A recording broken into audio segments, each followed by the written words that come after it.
Bismillahirrahmanirrahim. Assalamualaikum warahmatullahi wabarakatuh.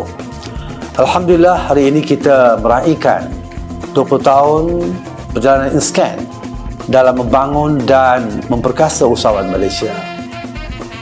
2 dekad ini mencerminkan komitmen berterusan dalam kukuh kapasiti, daya tahan, daya juang, daya saing usahawan di seluruh negara dalam tema membangun usahawan madani.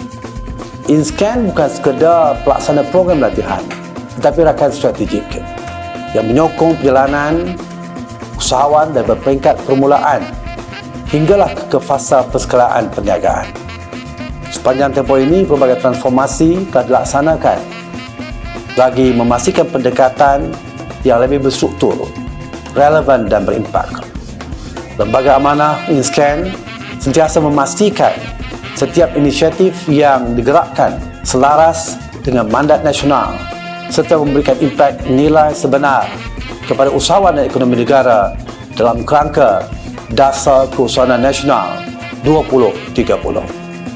Saya ingin merakamkan penghargaan kepada pimpinan terdahulu dalam segalur pembangunan InScan, rakan strategik, warga kerja InScan serta para usahawan yang bernadi kepada kejayaan ini.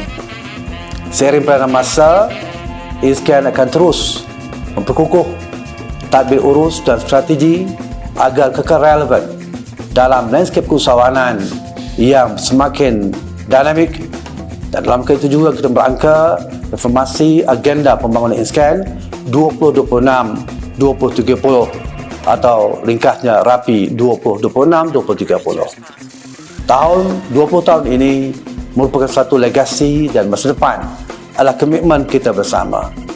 Selamat ulang tahun ke-20 InScan. Penduduk desa gigih bertani, TV Bendang menjamu selera. Mari bangunkan usaha madani demi menyahut seruan negara. Terima kasih. Assalamualaikum warahmatullahi wabarakatuh.